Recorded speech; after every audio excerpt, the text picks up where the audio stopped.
안녕하세요, 아저씨입니다. 잘 지내고 계시죠? 자, 오늘은 웬 액자냐고요. 일단 이 안에 들어있는 이 사진은요, 제가 네덜란드 유학 시절에 스윗에 처음 놀러 갔다가 레이시겐이라는 마을에 있는 조그만 유소스텔 앞에 있었던 조그만한 조형물이 있었어요. 그래서 그 조형물을 제가 사진으로 찍었는데 사진상으로는 커 보이죠. 하지만 그 조형물의 크기는 제 손바닥 반절 정도 크기밖에 안 돼서 굉장히 작은 조형물이어서 굉장히 외로워 보여서 제가 사진을 찍었었는데, 지금 현재는 제가 가장 오랫동안 가지고 있는 사진 중에 하나이기도 해요. 액자 들고 나온 이유는 사이즈가 보통 일반적으로 나오는 뭐 3 곱하기 4, 5 곱하기 6 이런 사이즈가 안 나와요. 그래서 맞는 액자가 없습니다. 그래서 이것도 대강 맞춰서 지금 액자를 끼워 놨는데, 지금 보면 이쪽 비율과 이쪽 공간과 이쪽 좌측 우측 공간이 서로 달라요.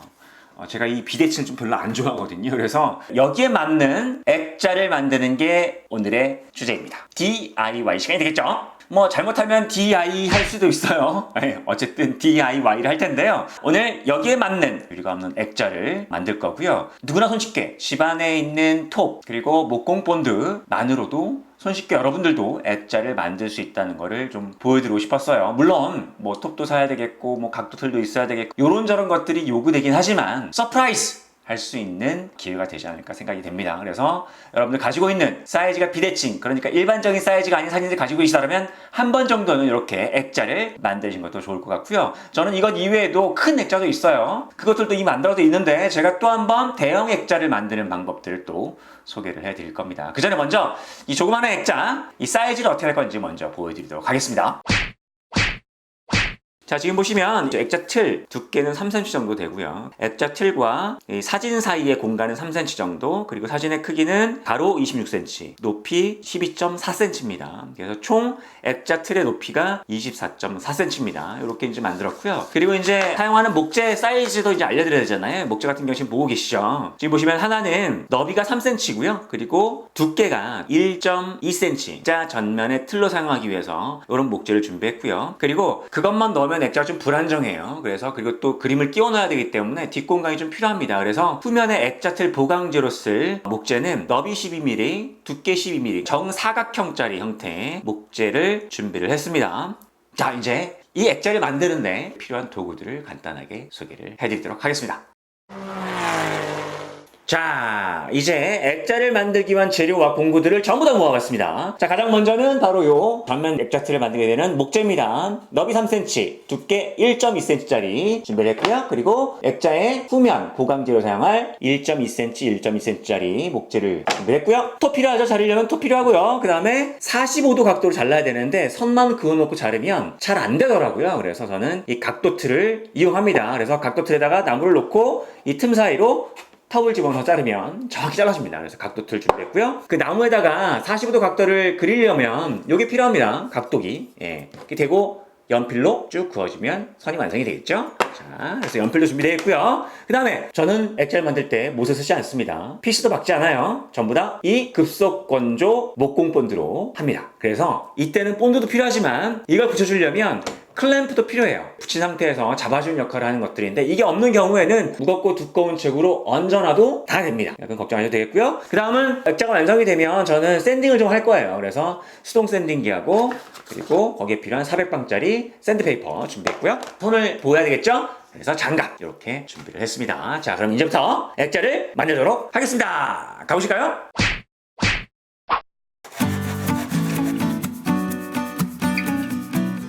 자, 이런 식으로 상하 그리고 좌우의 틀이 이제 완성이 됐습니다. 다음은 보강재죠. 이 틀 뒤편 쪽으로 들어갈 보강 목재를 재단할 거예요.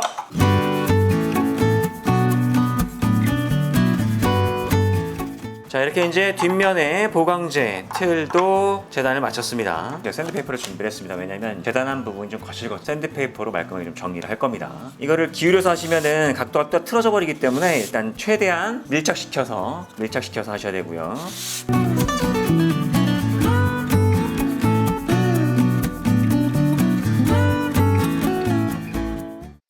자, 이제 급속 건조 목공 본드로 바를 겁니다. 이런 식으로.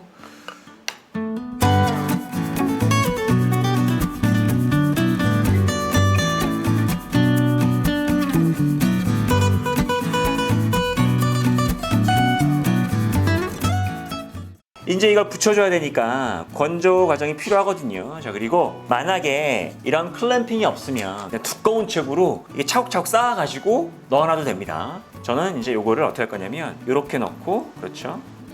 보시고.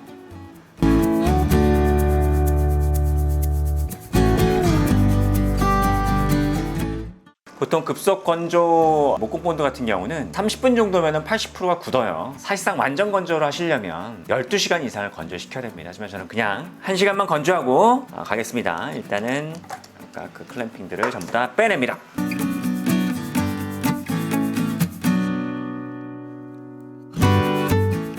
여기는 목공 본드를 좀 여유 있게, 좀 많이, 좀 두껍게 발라주는 게 필요해요. 왜냐면 이 맞닿는 부분들이 좀 공간이 생기는 것들이 분명히 있거든요. 이 공간을 빈채로 두면 안 되기 때문에 이런 식으로 좀 두껍게 발라서 바깥으로 흘러나오더라도 두껍게 좀 바르시는 거 잊지 마시고요.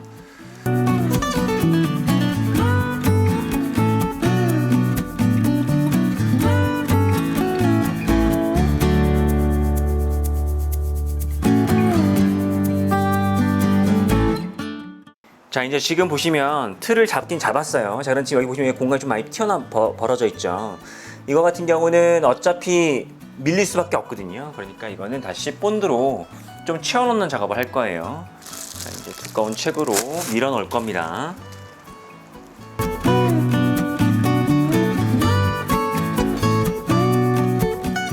이 상태에서 역시 마찬가지로 한 1시간 정도 기다리면 되겠죠? 자, 일단 책도 빼고요. 잘 굳었어요. 잘 굳었습니다. 예, 잘 굳었어요. 자, 이 샌딩입니다. 샌딩기로 좀 밀어낼 거예요. 자, 이런 식으로.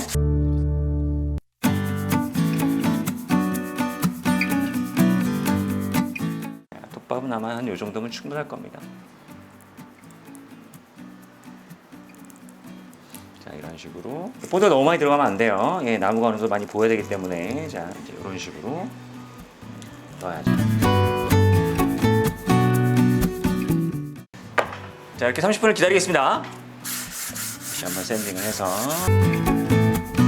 자, 아까 그 나무에서 이 액자틀 지금 굉장히 단단해요. 예, 단단합니다. 단단해요, 굉장히. 자, 이렇게 해서 액자틀이 완성이 됐습니다. 자, 이제 사진 한번 끼워봐야 되겠죠? 액자재가 이 사진을 빼가지고 왔고요. 그리고 이제 저는 이 틀을 써요. 3mm짜리 두께의 종이거든요. 커다란 문방구에 가시면 엄청나게 커다랗게 팝니다. 2m, 1m짜리를 팔아요. 예. 그거를 이제 잘라서 씁니다. 저는 사진 틀로 쓰기 위해서. 그래서 이런 식으로 얹어서 고정을 할 겁니다. 이제 여기다가 집어넣어야 되겠죠? 이런 식으로. 자, 끼워 넣습니다. 이게 끝이 아니죠. 왜냐하면 이 뒤에 지금 보시면 이렇게 돼 있어요. 이걸 그냥 그대로 두면 안 되죠. 왜냐하면 밀리기 때문에. 그래서 저는 복숭아 상자 아랫부분이 가장 평평하거든요. 두껍고. 그래서 저는 그걸 이제 뒤에 합판 대용으로 쓰죠. 이런 식으로 넣어두면 이제 완성이 되는 거죠. 이런 식으로. 예. 자, 지금도 잘 맞고 아주 뿌듯합니다. 이거 꼭 맞춘 것 같아요. 그죠? 자, 대신에 이제 여기 뒤에다 할 일이 남아있죠. 왜냐면 이게 빠지잖아요. 빠지기 때문에 빠지지 않게 그 나무젓가락 있죠? 나무젓가락으로 붙여버립니다. 자, 이렇게 나무젓가락 2개를 준비합니다. 2개. 이 끝부분만 쓸 거예요. 끝부분만. 자, 그래서 자, 잘라서 4개입니다. 자, 이 4개를 붙일 거예요. 자, 역시 본드가 필요하겠죠. 본드로 붙입니다. 그냥 15분 정도 지났는데 이 정도면 굳을 것 같아요. 큰 힘 받는 거 아니니까 일단 나무젓가락을 이용해서 그림이 빠져나오지 않게 걸림수 역할로 붙여줬고요. 자, 이제 완성이 되었죠. 자, 보세요. 어떻습니까?